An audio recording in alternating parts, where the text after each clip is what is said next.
April 30th, 2024. Tuesday of 5th week of Easter. A reading from the Acts of the Apostles. In those days, some Jews from Antioch and Iconium arrived and won over the crowds. They stoned Paul and dragged him out of the city, supposing that he was dead. But when the disciples gathered around him, he got up and entered the city. On the following day he left with Barnabas for Derbe. After they had proclaimed the good news to that city, and made a considerable number of disciples, they returned to Lystra and to Iconium and to Antioch.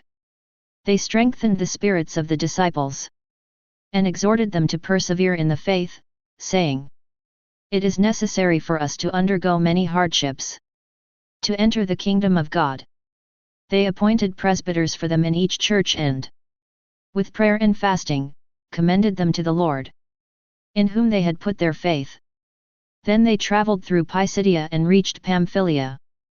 After proclaiming the word at Perga they went down to Italia. From there they sailed to Antioch, where they had been commended to the grace of God, for the work they had now accomplished. And when they arrived, they called the church together, and reported what God had done with them, and how he had opened the door of faith to the Gentiles. Then they spent no little time with the disciples. The word of the Lord. Responsorial Psalm. Respond is, your friends make known, O Lord, the glorious splendor of your kingdom. Let all your works give you thanks, O Lord. And let your faithful ones bless you.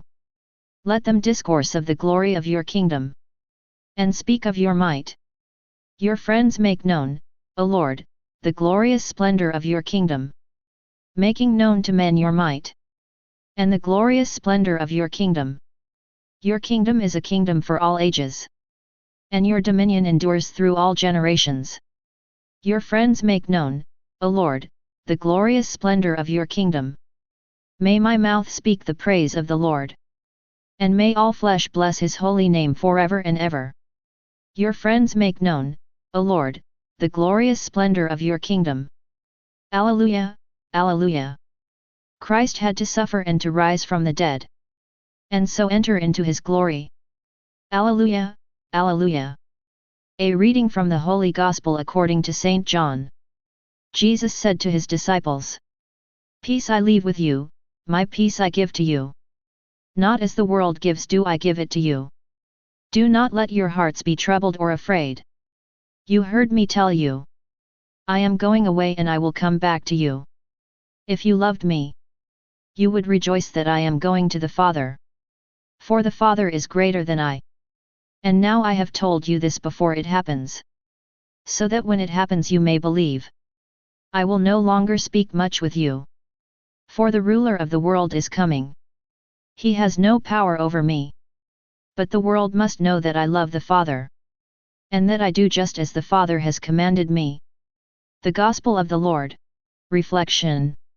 Tuesday, 5th week of Easter. In the first reading we find Paul and Barnabas putting fresh heart into the disciples, encouraging them to persevere in the faith. One of the ways they put fresh heart into the disciples was by calling forth pastoral leaders from among them, elders, whom they commended to the Lord with prayer and fasting. The ministry of encouragement, of putting fresh heart into one another, as people of faith remains a vital ministry today. The temptation to discouragement can be quite strong in these times, so this ministry of encouragement is all the more vital. In the Gospel reading we find Jesus exercising this ministry of encouragement. It is the setting of the Last Supper. Jesus' disciples are troubled and afraid, aware as they are that Jesus is about to leave them. Jesus reassures them that he is going to the Father, the one who sent him into that world. This journey to the Father is an expression of his love for the Father. His journey there will enable him to serve his disciples in a new and more powerful way. As a result of his return to the Father, he will be able to share his own peace with his disciples, the peace of Easter, a peace the world cannot give. Jesus is showing them that his leaving them is to their advantage, a reason for encouragement.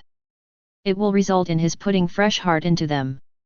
Today's readings invite us to share in this ministry of encouragement that Jesus, as well as Paul and Barnabas, so powerfully exercise. The Gospel reading also shows us that leave-takings in their various forms can be sources of new life for all.